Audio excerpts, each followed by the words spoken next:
अस्सलाम वालेकुम नाज़रीन, प्रोग्राम न्यूज़ मेकर्स के साथ मैं हूं आपकी मेज़बान ज़रिया आरिफ। मुल्क में कोरोना वायरस की सूरत हाल बदस्तूर तशवीशनाक है और मोहलिक मर्ज से मुतासर होने वालों की तादाद में मुसलसल इजाफा होता चला जा रहा है। ये इंकशाफ भी सामने आया कि मुल्क में 58% केसेस मकामी तौर पर मुंतकिल हुए हैं। हमने लॉकडाउन में नरमी की, लेकिन केसेस मुसलसल बढ़ रहे हैं।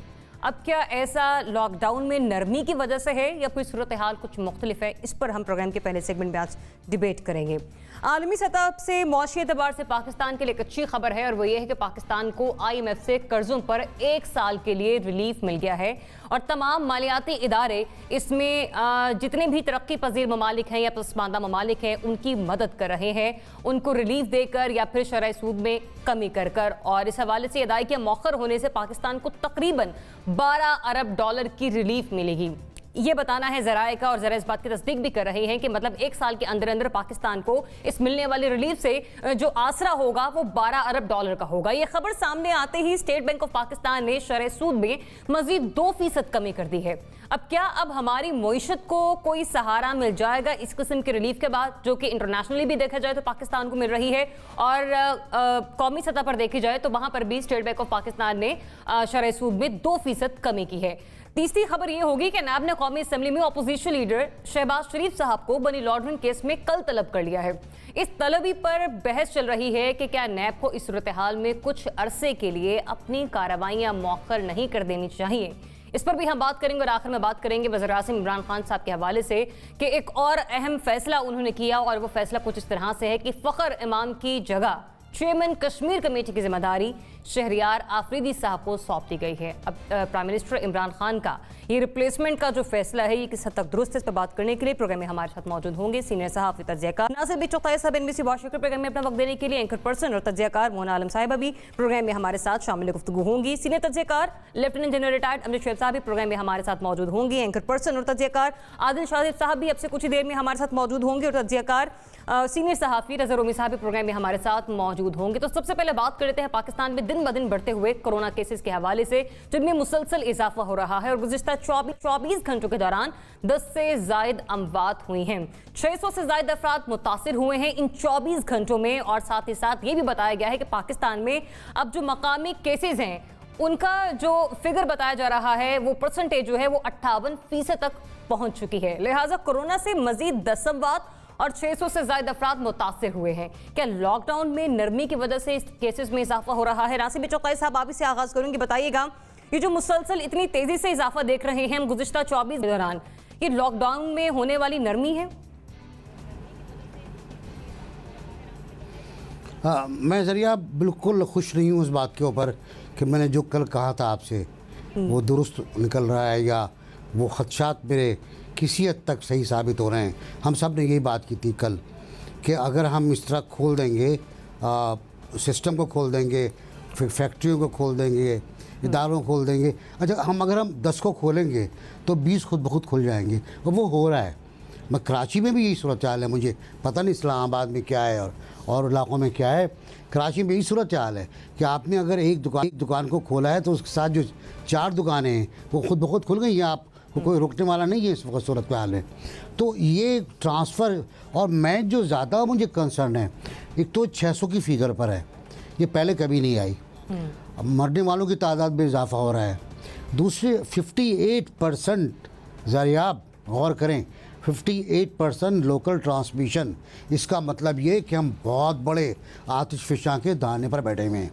अब वो आतिशफ़िशां कब तक खामोश है, कब तक चुपचाप है, कब तक लावा नहीं उगलेगा, कब तक स्मोक फेंक रहा है, इसका हमें अंदाज़ा नहीं है। 58% से देखिए, मैंने पहले अर्ज़ किया था कि 1 × 3 = 3, ये फार्मूला है कोरोना के फैलने का। 3 × 3 9, 9 × 3 27। इसको आप मल्टीप्लाई करते जाएँ 60,000 एक आदमी चेक करता है। अब ये 58% लोकल हैं और इन लोकल्स का ट्रेस भी मुमकिन नहीं होगा जब तक आप बेतहाशा टेस्टिंग ना करें। मैं बिल्कुल इंटरेस्टेड नहीं हूँ वेंटिलेटर के अंदर। Ventilator is the last thing, कि जब आप मौत से बचाने की कोशिश करते हैं आदमी को और वो आमतौर से मौत के घाट उतर जाता है। टेस्टिंग बहुत ज़रूरी है और टेस्टिंग के पहले ट्रेसिंग बहुत ज़रूरी है, फिर टेस्टिंग बहुत ज़रूरी है, जो हमारे यहाँ इस सूरत हाल में नहीं हो पाएगी जो आज है। लोगों के मिलने जुलने की, समाजी राब्तों की, समाजी फासले कम हो रहे हैं और मेरा ख्याल है प्राइम मिनिस्टर को भी इस पर तशवीश हो रही है और तशवीश बढ़ जाओगी।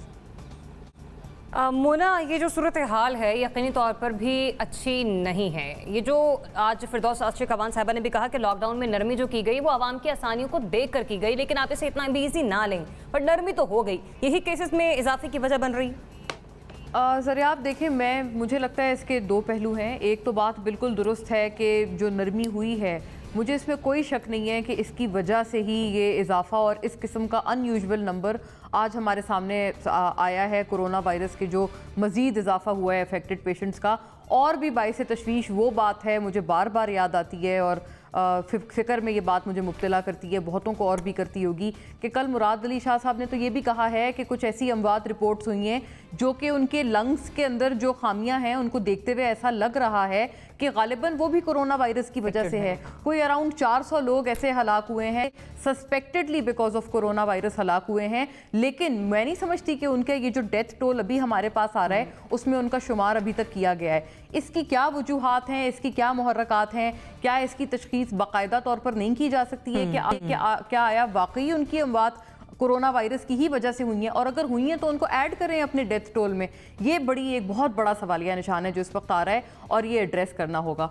अब बात यह है कि बिल्कुल देखें, फैसला जो हुआ था ये हम तमाम के सामने की बात है कि बिल्कुल एक तरफ कोरोना की वबा से हम लड़ रहे थे, हमारे सर पर ये तलवार लटक रही थी। दूसरी तलवार जो हमारे सर पर लटक रही थी वो ये थी कि मुआशी तौर पर सब एक अपने आप को स्ट्रैंगुलेटेड महसूस कर रहे थे। ख़ास तौर पर हमारे वो तबकात जो कि डेली बेसिस पर एक तो अपनी आमदन कमाते हैं और दूसरे इवन वो जो कि सफ़ेद पोश हैं जो अपनी दुकानें चला रहे हैं, उनके ऊपर भी जिस किस्म की जो आफात थी, जो चीज़ें आ रही थी वो हमारे सामने हैं। बहुत सारी मैं ऐसी प्राइवेट फर्म्स को जानती हूँ जिन्होंने कहा था कि ठीक है आप बेशक छुट्टी करें, आप ना आएँ, लेकिन उतने हम आपको दिनों के पैसे नहीं देंगे। बहुत सारे फिर इस किस्म के हमें पता है इवन हमारी अपनी मीडिया फ्रेटर्निटी में किस किस्म के चैलेंजेस आए, किस किस्म के बॉटल नेक्स आए हैं, कैसी स्ट्रैंगुलेशन हुई है, ये भी चीज़ें हमारे सामने हैं। तो ये चीज़ें हमारे सामने बिल्कुल इरप्ट हो रही थी और इनको किसी तरह से कंटेन करना ज़रूरी था। लेकिन बिल्कुल अब जो दूसरा खदशा था वही होना था। हम इतनी बारीक सी एक लकीर पर चल रहे थे, उससे आप समझें कि 19-20 का भी होने का हमारे पास मार्जिन नहीं था। और वही बात है कि अब 19-20 हो गई, यही खदशा था। अब ये हमारे ऊपर भी तो जिम्मेदारी आयद होती है कि अगर हमारी आसानी के लिए एक रिलैक्सेशन दी गई थी तो उसको हम लोग फॉर ग्रांटेड ना लें, या उसके होते हुए हम अपनी एहतियाती तदाबीर को उसी तरह से प्रैक्टिस करें, सोशल डिस्टेंसिंग को प्रैक्टिस करें। कुछ भी तो नहीं किया गया, हमारी तरफ से भी इतना डराया। और पता है मुझे एक बात, ये भी एक बहुत मेरे लिए भी एक मैटर ऑफ वरी है कि बार बार आप सिर्फ इस चीज़ से अंदाज़ा लगा लें, हम किसी को भी फ़ोन करते थे तो वो जो आती थी डायल ट्यून, वो आती थी, पहले आती थी कोरोना वायरस की वबा जानलेवा नहीं लेकिन ख़तरनाक है।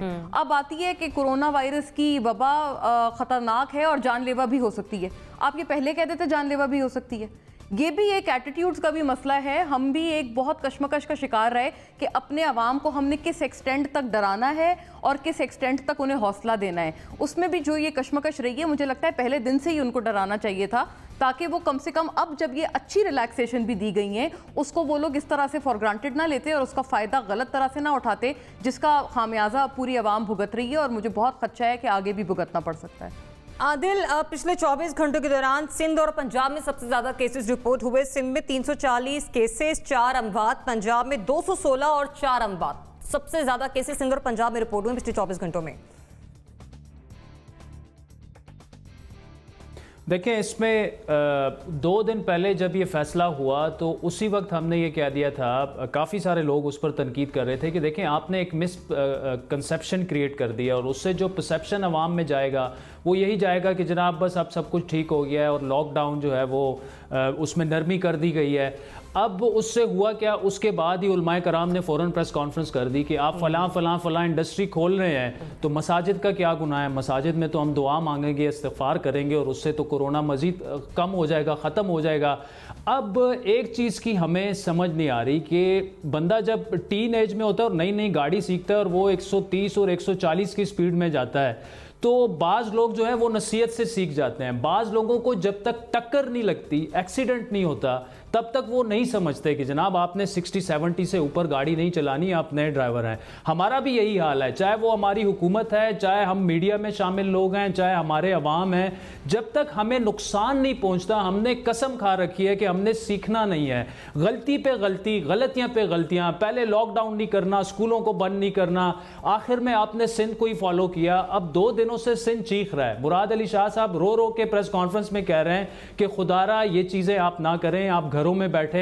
विफाक से भी वो इल्तिजा कर रहे हैं, विफाक की जानिब से क्या जवाब देने अली जैदी साहब आ जाते हैं, फैसल वार्डर साहब आ जाते हैं। देखिए यहाँ पर ज़रियाब संजीदगी की कमी है, संजीदगी की ऐसी कमी है कि हम अभी भी टेस्ट नहीं कर रहे। 80,000 टोटल हमने टेस्ट किए हैं, जिसमें 7,000 पॉजिटिव हैं। अप्रॉक्सीमेटली 9% आपके लोग जो हैं वो पॉजिटिव निकल आ रहे हैं। तो अगर आप 10 लाख टेस्ट करें, आपके 1 लाख केसेस सामने आ जाएंगे और वो आपके सामने है सारी। डेड टोल आप देख लें, हम अभी भी हमने कहा जी हम हुजाम की दुकान खोल दें, मैकेनिक की दुकान खोल दें। अब अगर हुजाम ने कैंची में कोरोना डाल दिया तो उसके पास तो 100 लोग आते हैं, पता नहीं हम कहां पे सोए हुए हैं। अच्छा, ये सारी चीजें हमने फैसला किया, हमने खोल ली हैं, ट्रांसपोर्ट अभी तक बंद है, तो ये लोग जाएंगे कैसे कामों पे।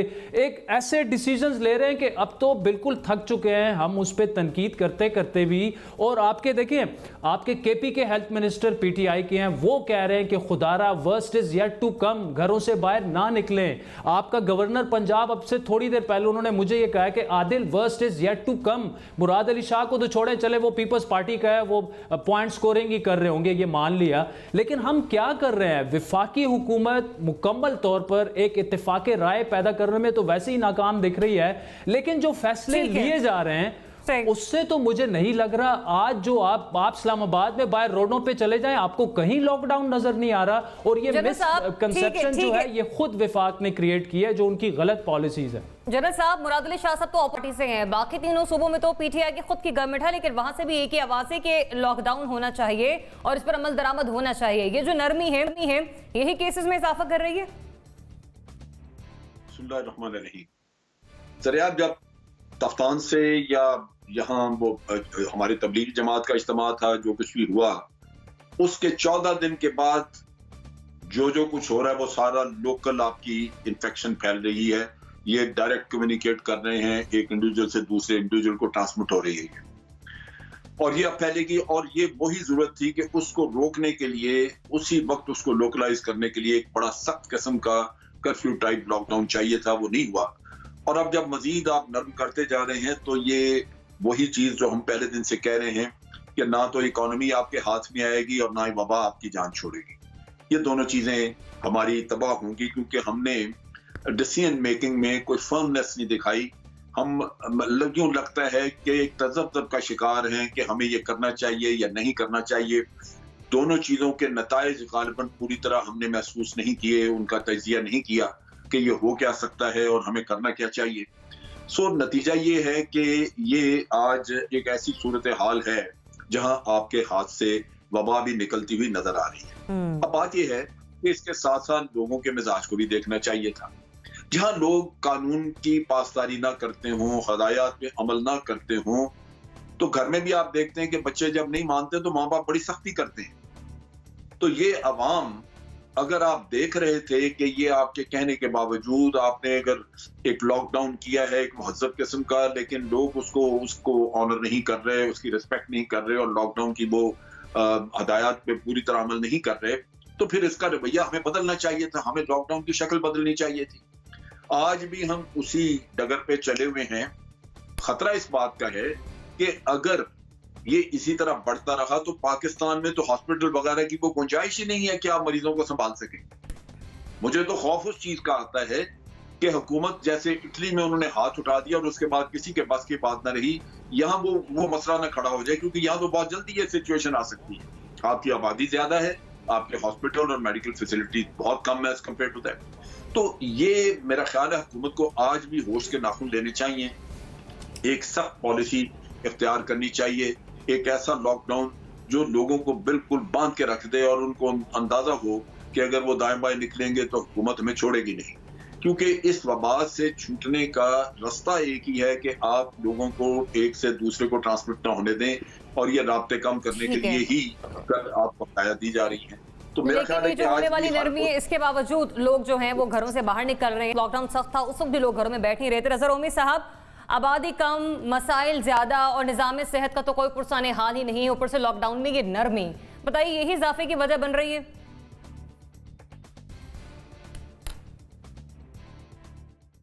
रज़ा रोमी साहब,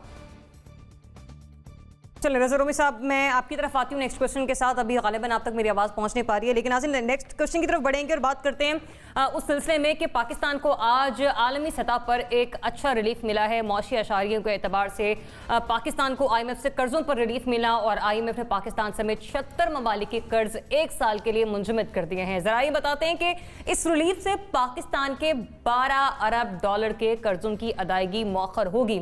इससे पहले प्राइम मिनिस्टर इमरान खान ने अमीर ममालिक और आलमी इदारों से गरीब ममालिक के कर्जे मौखर करने की दरख्वास्त की थी और आज जब शाह महमूद कुरैशी साहब ने इस हवाले से ब्रीफ किया तो उन्होंने यही कहा कि पाकिस्तान की जानिब से जो खतूत इरसाल किए गए थे उसमें पाकिस्तान को पॉजिटिव रिस्पॉन्स सामने आया है। तो पाकिस्तान को IMF से 1 साल के लिए कर्जों पर रिलीफ मिल गया है। क्या अब पाकिस्तान की मईशत संभल पाएगी? आदिल, आपसे आगाज करूंगी। ना सिर्फ ये रिलीफ हम मद्देनजर रखेंगे बल्कि वो रिलीफ भी हम मद्देनजर रखेंगे जो कि स्टेट बैंक ऑफ पाकिस्तान की जानिब से आज दिया गया।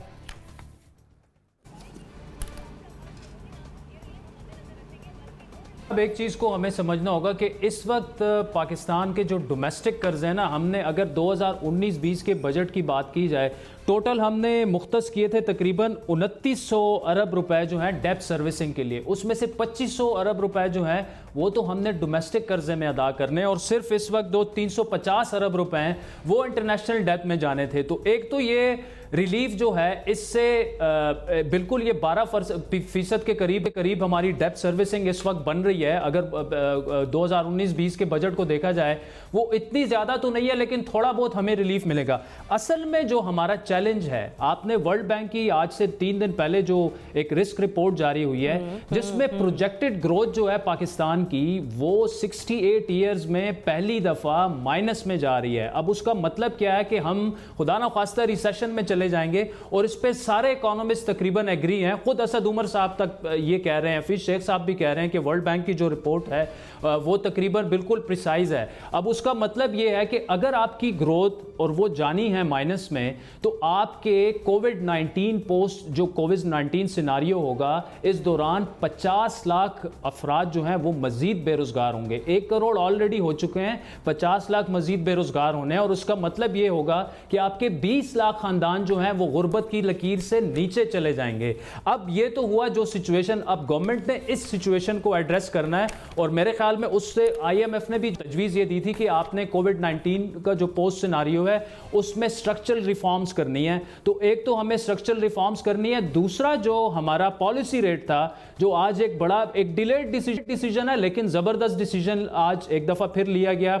अब आपका इंटरेस्ट रेट जो है वो 9% पे आ गया है। अब उसका मतलब क्या है कि ऑलरेडी 4.5% हम कम कर चुके हैं। आज जो डिसीजन हुआ उसमें से 500 अरब रुपए जो आपने इंटरनल डेब्ट सर्विसिंग करनी थी, 500 अरब रुपए का पाकिस्तान को फायदा होगा और वो 500 अरब रुपए जो हैं वो आप जो बिस्प है या जो उसे एहसास प्रोग्राम का अभी नाम दे दिया गया है वो उस तरफ वो पैसे डाइवर्ट हो जाएंगे। तो ये बड़ा एक अच्छा फैसला है लेकिन ये सीरीज ऑफ फैसले पाकिस्तान को करने पड़ेंगे। इस वक्त भी देखें हमें पॉलिसी रेट हमारा 9% है जो अभी भी बहुत हाई है और उसमें पोटेंशियल है। दुनिया भर में आप देख लें, इंडिया में 4.5% है, श्रीलंका, बांग्लादेश, नेपाल 6% पे वो लोग खड़े हुए हैं। तो हम अभी भी 9% से हमें इसको मजीद कम करना होगा और 6-7% पे लाना होगा अगर हम समझते हैं कि पोस्ट कोविड-19 में हमारी इकोनॉमी रिवाइव करे, उसका पहिया चले। तो जितना आप इंटरेस्ट रेट गिराएंगे, पॉलिसी रेट गिराएंगे, उसका उतना ही फायदा होगा, उससे ग्रोथ बढ़ेगी। NBC का बोर्ड 9% पर चला गया है और 4.25% मतलब तौर पर अगर हम देखें तो टोटल हमारा रहा है रवा माह में। फिर ऊपर से IMF की जानिब से मिलने वाला रिलीफ, मईशत संभल पाएगी हमारी इन तमाम रिलीफ के बाद? पहली बात तो ये कि मैं ये इंटरेस्ट रेट है इसका जो कमी है उस पर मुझे बड़ी खुशी है। काश ये हमारा प्रोग्राम 1 महीने पहले देख लेते जिसमें आदिल भी थे, जनरल साहब भी थे, हम भी थे और हमने कहा था इसको सिंगल डिजिट पर लाना चाहिए, जब इन्होंने 2% कम किया था, 200 बेसिक पॉइंट कम किए थे। अच्छा ये चल हो गया, ये बड़ा अच्छा हो गया, बस काम हो गया। आई विश आज वाला देखिए जब एनबीसी पे हो सकता है, आदिल कह रहे हैं ना कि 6% पर जाना चाहिए, तो शायद उस पर भी जा सकता है।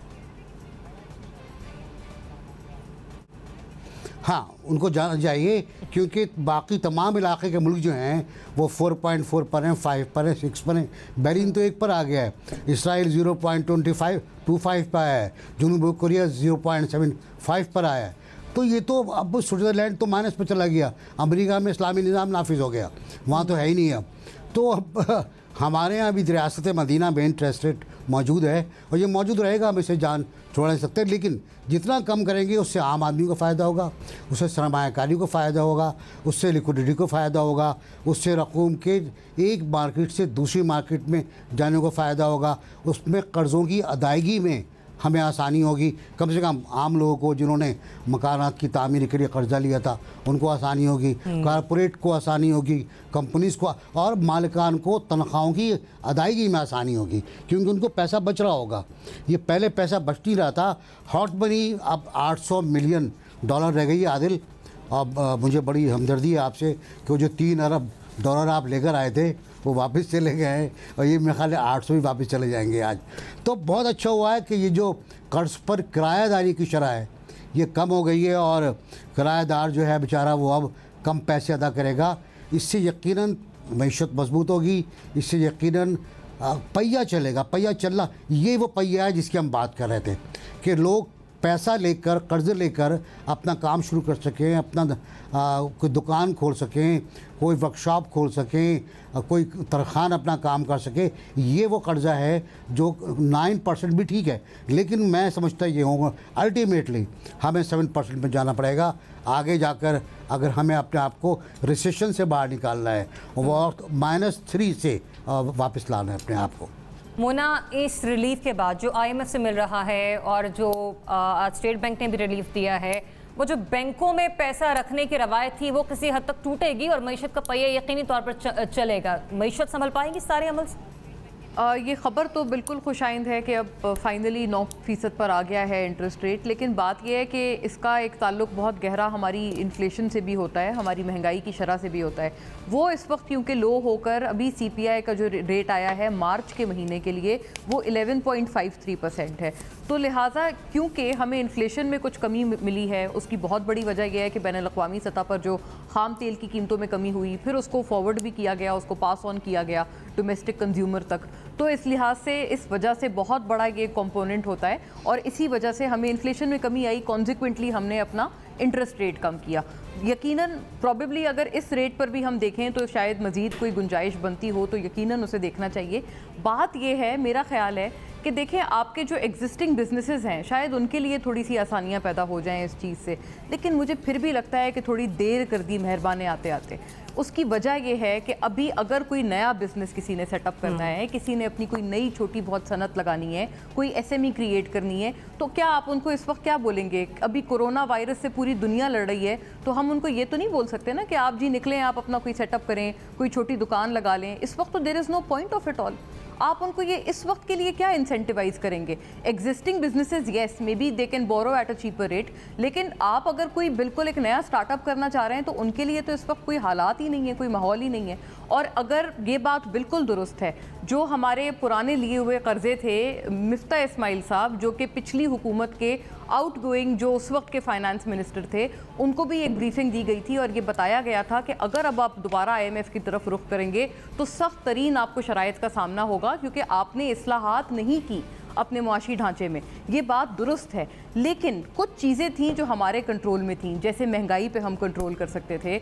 हमारा जो एक अजीब किस्म की एक महंगाई का या मसनूई महंगाई का तूफ़ान था, इतने सारे क्राइसिस आकर आए गए, आप सब ने देखा, उसकी रिपोर्ट भी आ गई, बहुत कुछ हुआ। उन चीज़ों पे अगर हम बेहतर कंट्रोल करते हैं, मुझे लगता है हमारी इन्फ्लेशन इससे कदरन बेहतर होती, और अगर इन्फ्लेशन बेहतर होती तो हम अपने इंटरेस्ट रेट को खातिर ख्वाह हद तक कम रख सकते थे, जो कि हम नहीं रख पाए हैं। अभी मुझे लगता है ये यकीनन लेट है।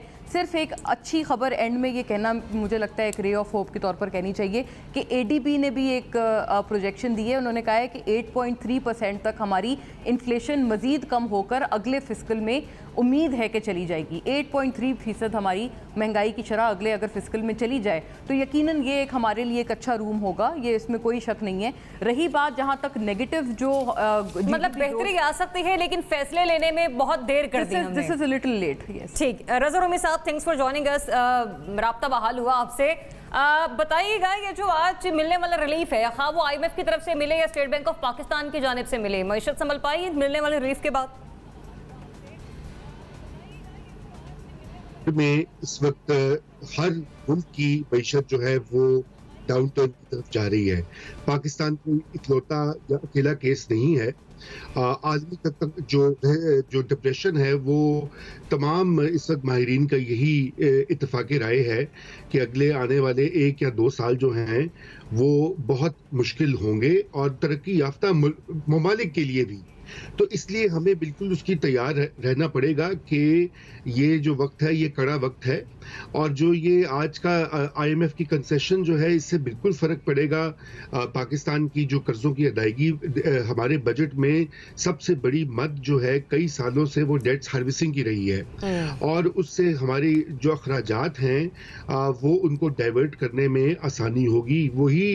यही एक मामला था कि इसके ऊपर भी हमने जो है तैयारी नहीं की, क्योंकि ये जब सब कुछ हो रहा था उस वक्त हमारी हुकूमत को ये चाहिए था कि वो आलमी इदारों को भी और सबको ये जो अपील अभी की गई हैं ये 2 महीने पहले होनी चाहिए थी कि भाई ये आ रहा है और हमें इससे मुकाबला करना है, हमारे पास वसाइल नहीं है। और ये तमाम कर्जे जो हैं इनको तो अभी तो मौखर किया है, ये इनको तो बहुत हद तक माफ़ करना चाहिए आलमी इदारों को, क्योंकि तरक्की पजीर मुल्क जो हैं वो इससे बहुत ज़्यादा मुतासर होंगे और गरीब लोगों की तादाद में दुनिया भर में इजाफा होने का खदशा है।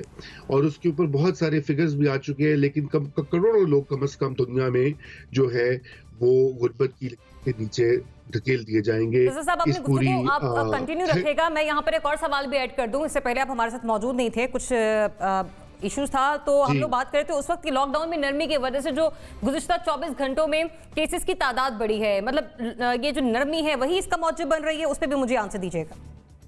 जी देखिए, मैं यही एड्रेस करना चाह रहा था मईशत के साथ कि लॉकडाउन, देखिए अभी हमारे पास टेस्ट उतने हैं नहीं, हमने तो 1 लाख टेस्ट भी नहीं किए जिससे कि हमें अंदाजा हो सके कि कितनी हमारी आबादी जो है पाकिस्तान में उसको ये वायरस ने जो है अपनी लपेट में लिया है। अब ये तो टेस्टिंग में इजाफा होगा तो फिर ये, क्योंकि अभी तक के जो आदादो शुमार है वो एक बहुत छोटा सैंपल है और उससे कोई भी हतमी रिजल्ट निकालना मुमकिन नहीं है। लेकिन ये जो लॉकडाउन के ऊपर कंफ्यूजन रही है और अभी जो लॉकडाउन में नरमी इख्तियार कर दी गई है, अमलन बहुत सी जगहों पे लॉकडाउन नहीं है, ये बहुत बड़ी खतरे की घंटी है। दर हकीकत वाकया ये है कि ये गरीबों का रोना और उनके लिए दिल पसीजना वो तो एक अलग बात है, लेकिन सच बात यह कि पाकिस्तान का सरमायादार तबका जो है, जो कि बहुत पावरफुल लॉबी है, वो अपनी फैक्ट्रियां बंद नहीं करवाना चाहता और वो कारोबार के लिए और वो मजदूरों को उजरत नहीं देना चाहता अगर उनकी फैक्ट्रियां बंद हों। ये वही तबका है जिसने अभी आपके सामने एक उसका हिस्सा देख लीजिए, शुगर माफिया, कि उन्होंने करोड़ों अरबों कमाए हैं हम पाकिस्तान की आवाम से। तो ये वक्त था कि वो वापस दे पाकिस्तान के अवाम को, जब इतनी मुल्क में आफत पड़ी है, नागहानी आफत आ गई है, लेकिन वो नहीं करेंगे। इसी तरह हमारी हुकूमत में भी ये दम नहीं है कि वो उनको इस राह पर ला सके, वो उनको छोड़े तो बल्कि जो और तबकात हैं, मसलन के उलमा हजरात जो है, उनको भी स्ट्रेट लाइन के ऊपर ले आए कि भाई कुछ अरसे के लिए पाकिस्तानियों के ऊपर रहम करो। लेकिन यहाँ पर बिल्कुल ये एक अजीबो गरीब सूरत हाल है। अब लॉकडाउन अगर तो नहीं करना तो फिर बिल्कुल ना कीजिए, लेकिन उसको नाम देकर अमलन लॉकडाउन खत्म कर देना, ये बहुत एक खतरे की बात है, संगीन बात है। और मेरे ख्याल से इसके ऊपर बिल्कुल इजाजत चाहूंगी रज़ा रूमी साहब, मैं आगे बढ़ूंगी जनरल साहब की तरफ। जनरल साहब, हम बात कर रहे हैं मईशत के हवाले से कि मईशत संभल पाएगी या नहीं, उस रिलीफ के हवाले से जो IMF ने दिया, जो स्टेट बैंक ने दिया। देखिए जनाब, ये जो रिलीफ मिला है ये लाजमन कुछ तो इससे आसानी पैदा होगी और जो एहसास प्रोग्राम के तहत हम पैसा खर्च कर रहे हैं, उसमें मदद मिल जाएगी। लेकिन ये पहली बात तो ये कि ये नाकाफी है। जैसे NBC वगैरह ने भी कहा कि आपने 9% पे डोमेस्टिक लोन अगर आपने रखा हुआ है, उसका मार्कअप रेट 9% है काइबोर रेट, तो वो कोई इतना कम नहीं है कि उससे बहुत आपको फर्क पड़े। इसी तरह आपने साल के बाद अगर कर्जे दोबारा देने हैं तो डिपेंड करता है कि ये जो आज आपके ऊपर उस्ताद है ये कितने लंबे वक्त तक के लिए चलती है। आपने एक रिलीफ पैकेज दिया है 1200 अरब रुपए का। अगर ये पोजीशन लंबे वक्त के लिए चलती है, कोरोना का मामला यहाँ पे अगर बढ़ता है खुदा न खास्ता और उसके इफेक्ट्स आते हैं, तो लाज़मी बात है कि लॉसेस भी आपके बढ़ेंगे। इकोनॉमी को जो सेटबैक होगा वो बढ़ेगा, उसको रिकवर करने के लिए आपको वक्त भी उतना चाहिए। तो ये जो 1 साल का हमें रिलीफ मिला है, मैं नहीं समझता कि ये 1 साल का रिलीफ हमारे लिए काफी है कि इकोनॉमी दोबारा हम अपने उसको दोबारा पांव पे खड़ा कर सकें। इसमें बहुत बड़ा इशू है कि एक्सपोर्ट्स हमारी, जो कि मगरबी मार्केट्स को अमूमन हम करते हैं, मगरब में खुद तबाही मची हुई है। वो कब इस काबिल होते हैं कि आपसे वो दोबारा माल खरीदना शुरू करें, उनकी अपनी जो जरूरियात हैं वो एक नॉर्मल सतह पे लाके चलनी शुरू हों। वहां की मार्केट जो है वो आज तो इस हाल में नहीं है। जो चीजें इंपोर्ट हो रही है वो सारी आप देख लीजिए कि कोरोना से रिलेटेड मटेरियल इंपोर्ट हो रहा है, बाकी सब कुछ बंद है। तो इस लिहाज से ये कहना इस स्टेज के ऊपर ये बहुत मुश्किल है कि आप रिवाइव कर सकेंगे इकोनॉमी को। नहीं, जो टैक्स कलेक्शन है आप देखिए कि ये सारा एक रिलीफ पैकेज को आप एक तरफ रखते हैं। जब बिजनेस नहीं है तो आपको टैक्स भी नहीं मिल रहा, ये आप लॉस उसमें ऐड करें कि जो आपने FPR ने टैक्स रिकवर करना था, जो रेवेन्यूज वगैरह आने थे वो तो नहीं आएंगे। वो तो हर चीज पे भी आपसे बाकी अब आपके लोग जो है वो हर चीज पे रिलीफ मांगेंगे। बिजली का किस्सा खड़ा हुआ है कि जी बिजली के बिल आप माफ कर दें, गैस के बिल माफ कर दें।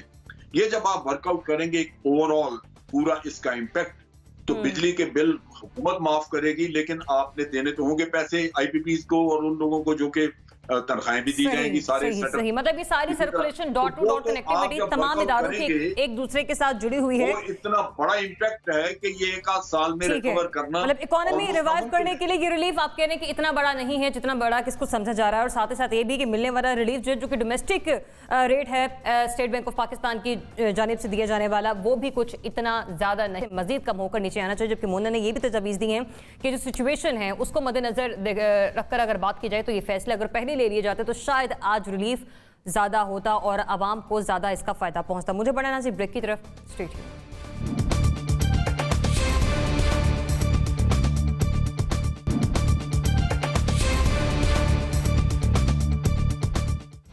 Welcome back. नाज़रीन, कौमी एहतसाब ब्यूरो ने मुस्लिम लीग नून के सदर शहबाज शरीफ को कल तलब कर लिया है और नैब की जानिब से उनसे विरासत में मौसूल होने वाली जायदाद की तफसीलात तलब की गई हैं। आपको याद होगा कि इससे पहले भी शहबाज शरीफ को नैब ने साफ पानी स्कैंडल में बयान रिकॉर्ड करवाने के लिए तलब किया था, ताहम आशियाना हाउसिंग स्कैंडल में गिरफ्तार किया गया था। लेकिन मौजूदा हालात के पेश नज़र नैब को अपनी कार्रवाइयाँ मौखर कर देनी चाहिए, ये क्वेश्चन मार्क है। तो कैसा बताएगा नैब ने जिस तरह से तलबी की है और मजीद अभी कुछ शख्सियात के हवाले से 6 रेफरेंसेस भी तैयार किए गए हैं। आप समझते हैं कि जो सूरत हाल चल रही है इस वक्त मुल्क में, दुनिया भर में, नैब को अपनी कार्रवाइयाँ मौखर करनी चाहिए कुछ टाइम के लिए? ज़रिया, मैं अपनी टीचर को कभी अलाउ नहीं करता था कि मेरा उठा हुआ हाथ वो मना कर दे, लेकिन आप मेरा उठा हुआ हाथ NBC माज़रत के साथ मैंने देखा नहीं, माज़रत के साथ मैंने देखा नहीं। अगर देखा होता तो ज़रूर मैं आपको कमेंट ऐड करती। I am really very sorry, continue please. मैं मुन्ना के एक बहुत अच्छे तजिए पर एक बात करना चाहता। शहबाज शरीफ तक होता रहेगा कि मुन्ना ने कहा है कि लाशें ज़्यादा आ रही हैं। 10% लाशों में इजाफा हुआ है कराची में, मतलब 10% अमवात में इजाफा हुआ है कराची में, कराची के अस्पतालों की रिपोर्ट के मुताबिक। एक अच्छी बात ये, कराची में कब्रिस्तान उस वक्त तक दफन नहीं करते जब तक अस्पताल का सर्टिफिकेट ना हो कि बंदा मर गया, डेड हो गया। और वो डॉक्टर्स ये कहते हैं, अमेरिकी डॉक्टर भी और पाकिस्तानी डॉक्टर भी, कि कोरोना अब दरअसल हार्ट पे अटैक कर रहा है। हार्ट के अंदर घुसकर बायोपिक क्या होता है वो टर्म यूज़ करते हैं, हमें तो पता भी नहीं। वहाँ अटैक करता है और उससे हार्ट जो है वो अपना काम करना बंद कर देता है, या लंग्स पे असर करता है और लंग्स हार्ट को ब्लड फराहम करना बंद करते हैं, तो वहाँ हार्ट अटैक होता है। तो जो हार्ट अटैक लिखा जा रहा है वो दरअसल कोरोना की ही हरकत है, ये डॉक्टर्स ने कहा है। और उन्होंने कहा है कि लोग, बहुत से ऐसे हार्ट पेशेंट हैं जो अस्पताल नहीं पहुंचते इसी डर से कि उनको कोरोना ना हो। ये अमेरिका वालों ने भी कहा है, पाकिस्तान वालों ने भी कहा है, इंडस वालों ने भी कहा है, और आखन वाले अपनी रिपोर्ट तैयार कर रहे हैं। ये डाटा तैयार हो रहा है, देखें खुदा ना करे कि ये ख़तरनाक हो। अब बात रही शहबाज शरीफ की, तो यार नैब वैब जो है और कोरोना, क्या मसला है?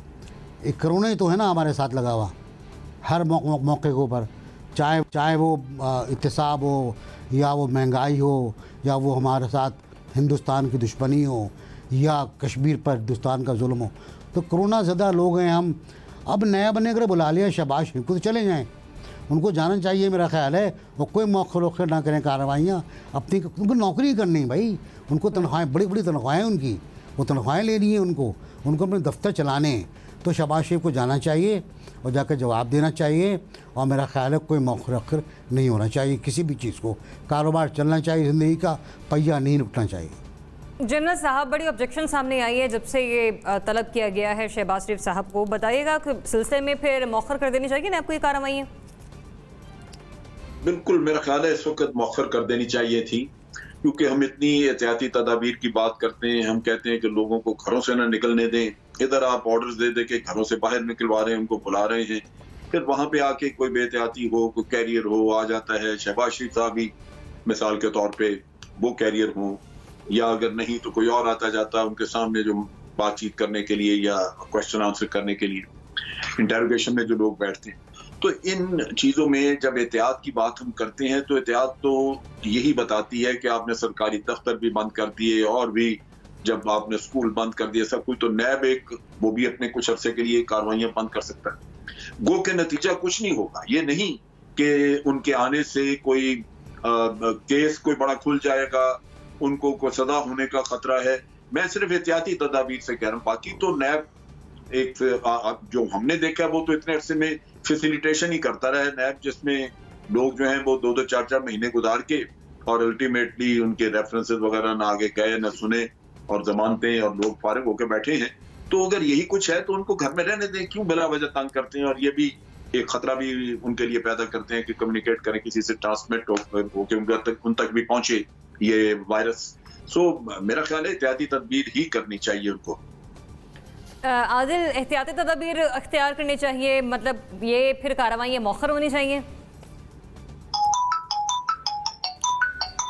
नहीं, एहतियाती तदाबीर पूरे मुल्क में और कौन इख्तियार कर रहा है कि नैब को करें? देखिए, नैब के पास यही मौका है, और शहबाज शरीफ पे और अभी तक अगर कोई साबित नहीं कर सके तो कम से कम देखिए, जिस वक्त कोरोना नहीं था तो नैब ने कौन सा तीर मार लिया था, तो ये एक एक्सक्यूज़ के तौर पर उन्हें इस्तेमाल ना करने दें। कल को नैब की जानिब से ये ना कहा जाए कि जी हम तो शहबाज शरीफ पे सब कुछ साबित कर चुके थे, सबूत तैयार थे, कोरोना आया और शहबाज शरीफ को भी उसने कोरोना की वजह से ना लेके आया और सबूत भी सारा कोरोना लेके उड़ गया।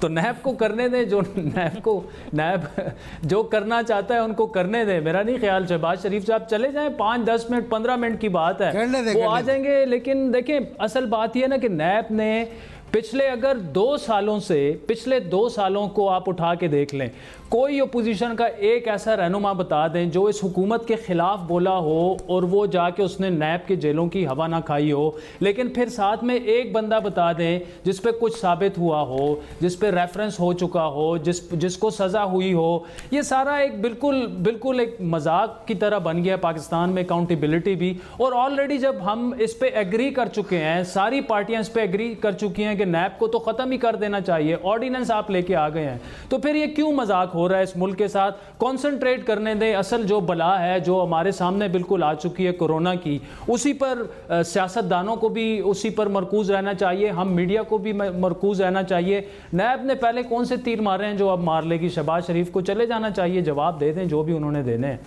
रज़ा रूमी साहब, कोरोना के पेश नज़र डियर भाई पाकिस्तान आ ही गए तो ये मौका गनीमत है नैब के लिए, बताइए फिर कार्रवाई मौखर कर देनी चाहिए या कार्रवाई जारी रखनी चाहिए नैब को? जो ये कह रहे हैं कि नैब को खत्म कर देना चाहिए, मेरा ख्याल है अदारों को ठीक करना चाहिए, उनको इम्प्रूव करना चाहिए बजाय खत्म करने के। ये तो आपको सबको पता है कि करप्शन तो हुई है, ये तो नहीं हम कह सकते कि नहीं जन साहब, मैं ये मेरा ओपिनियन नहीं था, जो ओपोजिशन जमातें और खुद गवर्नमेंट भी ये कह चुकी है उसी तरफ बात जा रही है कि जी नैब को खत्म ही कर दें, ऑर्डिनेंसों से कुछ नहीं बनना, तो बात उसी तरफ जाएगी। एड योर कमेंट रज़ा रोमी साहब।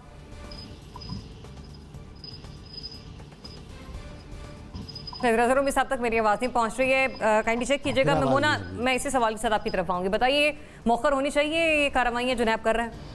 देखिए, एक तो कोरोना के होते हुए उसकी प्रेजेंस में एक तो आपका ये सवाल है ना कि मौखर हो जानी चाहिए।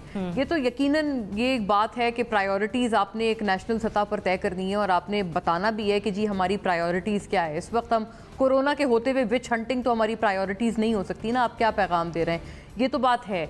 लेकिन अदर देन दिस ना, मैं ये बात कहना चाहती हूँ कि ये नैब ने ये बात बिल्कुल दुरुस्त है कि अपने आप को जितना पिछले सालों में और जितना अभी जब से ख़ासतौर पर जब से ये गवर्नमेंट आई है, इतना इन्होंने अपने आप को डिस्क्रेडिट कर दिया है इस एक्सटेंट तक कि अब इस हुकूमत को भी नैब के ऊपर बहुत उनका मिसट्रस्ट है नैब के साथ, और उनके मामलात जितने जो नैब पहले एक ज़माने में देखा करता था, अब वो काफ़ी हद तक ख़ास तौर पर जब से वाजिद ज़िया साहब FIA में आए हैं, सरबरा बने हैं, तब से अब वो FIA देख रहा है। तो अब थोड़ा सा ना नैब भी अपनी, जैसे कहते हैं ना, अपना दामन साफ करना चाहता है और अब गुड बुक्स में आना चाहता है। तो ना ये गुड बुक्स में आने का वक्त है, ना ये विच हंटिंग का वक्त है। पहले भी बहुत दफ़ा शहबाज शरीफ साहब आए हैं और मुझे यकीन है कि अगर कुछ ना कुछ सब्सटैंशियल उनके हवाले से होता तो वो अभी तक कोई रेफरेंस भी दायर हो जाता उनके खिलाफ और बहुत कुछ हो जाता। जब जिनके खिलाफ रेफरेंस नहीं है उनको भी इतने अरसे तक आप डिटेन रखते हैं, तो जिसके खिलाफ कुछ होता तो आप सोचें उसके खिलाफ क्या कुछ अब तक हो चुका होता। तो इनको क्या मिला है, पहले भी उन्होंने बुलाया है, ये वही वाली बात है कि ये एक रेपिटेटिव प्रोसेस है, एग्जॉस्शन वाली बात है और गड़े मुर्दे उखाड़ने वाली बात है। अगर पहले कोई चीज़ निकलनी थी तो निकल आती। आप शायद या तो अगर कोई नया एवेन्यू नैब ढूंढे, वो भी मुझे लगता है कि इन हालात में नहीं ढूंढना चाहिए, क्योंकि आपने एक नेशनल सतह पर भी तो अपनी प्रायोरिटीज़ के हवाले से एक मैसेज तो देना है ना कि इस वक्त हम चाहते क्या हैं। और ऑलरेडी एक और गुजारिश ये है कि इतना सख्त पॉलिटिकल डिवाइड है कोरोना वायरस पर, आप यकीन करें कि जितनी इस वक्त ये लोग मेहनत और जितनी अपनी एनर्जीज ये लोग एक दूसरे की टांगे खींचने में सर्व कर रहे हैं, अगर ये इतनी एनर्जी कोरोना के हवाले से इन्होंने लगाई होती तो आज शायद हम कुछ और होते, वाहिद मुल्क होते जिन्होंने इस वबा पर कंट्रोल कर लिया होता, क्योंकि हम इतनी शिद्दत से एनर्जी लगाते हैं एक दूसरे की टांगे खींचने में कि उसकी कोई मिसाल नहीं है। तो मुझे ये भी एक रीजन लगता है कि इस वक्त मजीद इस डिवाइड को ना बढ़ाया जाए। रज़ा रोमी साहब, हम बात कर रहे हैं यहाँ पर नैब की कार्रवाइयों के हवाले से, शहबाज शरीफ साहब की तलबी के हवाले से कल से लेकर अब तक काफी रद्द अमल, काफी रिएक्शन सामने आ रहा है अपोजिशन की जानिब से। मौजूदा हालात के पेश नजर नैब को अपनी कार्रवाइयां मौखर करनी चाहिए? जी बिल्कुल मौखर करनी चाहिए। ये तो वक्त ही नहीं है मुल्क को तकसीम करने का और सियासत खेलने का। जैसे अभी ये फरमा रही थी मोना के यही हो रहा है कि पाकिस्तान में सिंध हुकूमत और फेडरल गवर्नमेंट के दरमियान जिस तरह की जो दशनाम तराजी और इल्ज़ाम तराशी हो रही है, उससे किसको फायदा हो रहा है और किसको नुकसान? तो सबसे ज्यादा आवाम को हो रहा है, क्योंकि फेडरल गवर्नमेंट का तो मेरे ख्याल से उनको कोरोना वायरस से ज़्यादा बड़ा खतरा सिंध की गवर्नमेंट लग रही है कि वो फेडरल मिनिस्टर्स हों या उनके सोशल मीडिया सेल हो, वो सिंध गवर्नमेंट के पीछे पड़े हुए हैं। अब शहबाज शरीफ के खिलाफ जो है वो कार्रवाई का इंडिया अगर वो दे रहे हैं तो ये वक्त है, कई बार ये हम कह चुके हैं, और बल्कि पूरा मुल्क में तमाम जो सोचने समझने वाले लोग हैं वो कह रहे हैं इस वक्त आपको कौमी इत्तेहाद की ज़रूरत है। इस वक्त आप मुल्क को सियासी पार्टियों और पार्टियों के एजेंडे के ऊपर तकसीम नहीं कर सकते। और बदकिस्मती सॉरी टू मैं आपका तजिया मुकम्मल सुननी पड़ी, बहरहाल आपका पॉइंट आ गया है। मैं वेरी क्विकली नाज़रीन अगले सवाल की तरफ बढ़ूंगी क्योंकि वक्त मेरे पास इंतहाई मुख्तसर है। शहरियार आफरीदी साहब को कश्मीर कमेटी का चेयरमैन बना दिया गया है, ताहम उनसे पहले से फ़खर इमाम साहब के पास ये ओहदा था। लेकिन हमारा सवाल ये कि शहरियार आफरीदी साहब की कारकर्दगी को अगर मद्देनजर हम रखें तो उन्हें चेयरमैन कश्मीर कमेटी बनाने का जो ये फैसला किया गया है, क्या उन्हें बनाना चाहिए था? क्योंकि जो उनकी क्रेडिबिलिटी रही है वो गुज़िश्ता ओहदे के हवाले से इतनी खासी बेहतरी रही है। राना सनाउल्लाह साहब का आप केस ही देख लें। बताइएगा जनरल साहब, आप समझते हैं ये बेहतरीन फैसला जो प्राइम मिनिस्टर ने किया है, उन्हें बनाना चाहिए था? नहीं, मेरा नहीं ख्याल कि ये कोई सही फैसला है या अच्छा फैसला है। देखिए, शहरियार आफरीदी यंग आदमी है, जोशीला है, भाग दौड़ कर सकता है, वो सारी चीजें मौजूद हैं। लेकिन कश्मीर कमेटी पे वो आदमी चाहिए जो लीगल इसके एस्पेक्ट्स को समझता हो, कश्मीर के मामले में अपना इल्म रखता हो, इंटरनेशनली वो समझता हो कि ये जो ह्यूमन राइट्स वगैरह के इश्यूज हैं इन चीज़ों पे, और वो सफारतकारी का भी कुछ उसको तजर्बा हो। तो ये चीज़ें जो हैं, ये फ़ख्र इमाम साहब काफ़ी हद तक इन पे उनकी परफॉर्मेंस अच्छी थी और वो बड़ा मुतहरक नजर आए। लेकिन मेरा नहीं ख्याल कि, और शहरियार अफरीदी के जो पिछला रिकॉर्ड है उसमें मैंने देखा है कि थोड़ा इमेच्योरिश है, वो बाद औक़ात उन्होंने ऐसी बातें की हैं जिससे कि वो इतनी यानी मैच्योर हैंडलिंग नहीं थी उनकी सिचुएशन की। तो इस लिहाज से कोई इंटरनेशनल इशू है, वहाँ कोई ऐसी बात कर बैठे कश्मीर पे जो सेंसिटिविटी है मामले के लिहाज ये फैसला इस लिहाज से अच्छा नहीं है। वेरी क्विकली, बहुत शॉर्ट कमेंट में चाहूंगी, बताइएगा बनाना चाहिए था उन्हें चेयरमैन कश्मीर कमेटी? यार फ़ख्र इमाम की जगह शहरियार आफरीदी को लाना बड़ा जुल्म है, सच्ची बात ये है, और बल्कि तो फ़ख्र इमाम की भी तौहीन है। बाल शहरियार आफरीदी बहुत ताकतवर आदमी हैं और बहुत ज़बरदस्त बयानात देते हैं, खड़े खड़े बंदा गिरफ्तार करके उसके कब्जे से 20 किलो हेरोइन बरामद कर लेते हैं। मुमकिन है ये थैले से कोई चीज़ ऐसी निकालें कि भारत को भी सॉरी टू इंटरप्ट यू, आपका पॉइंट ऑफ व्यू आ गया। हाँ, मेरे पास वक्त मुख्तसर है। Mona, very quickly short comment चाहिए मुझे आपका। नहीं, I do not agree with this. बिल्कुल ये बात दुरुस्त है कि वो थोड़े से ज़्यादा इमोशनल हैं और शहरियार आफरीदी, नारकोटिक्स से उनको यकीनन दूर रखना चाहिए, लेकिन ये एक अच्छा ऑल्टरनेटिव नहीं था। फ़ख्र इमाम वो पॉलिटिशियन है जिनके लिए बेहद एडमिरेशन ना सिर्फ मुझे बल्कि तमाम लोगों को है, उनका कोई सानी नहीं। आदिल, मेरे ख्याल में टाइम हमारे पास कम है, गलत फैसला है। बेहतर चॉइसेस प्राइम मिनिस्टर के साथ मौजूद थी। एक तो शहरियार अफरीदी साहब राना सनाउल्लाह के केस में काफ़ी अपनी क्रेडिबिलिटी भी डैमेज कर चुके हैं। दूसरा, कश्मीर कॉज के लिए आपको इंटरनेशनली लॉबिंग को समझना होता है। आदिल, गलत फैसला है, आपका पॉइंट ऑफ व्यू आ गया। इसके अलावा भी बड़ी चॉइसेस मौजूद थी प्राइम मिनिस्टर साहब के पास, लेकिन उन्होंने शहरियार अफरीदी को चुना, लेकिन फैसला नहीं है। इसी के साथ ही मुझे मेहमानों को दीजिए इजाजत। नाज़रीन, अल्लाह हाफिज़।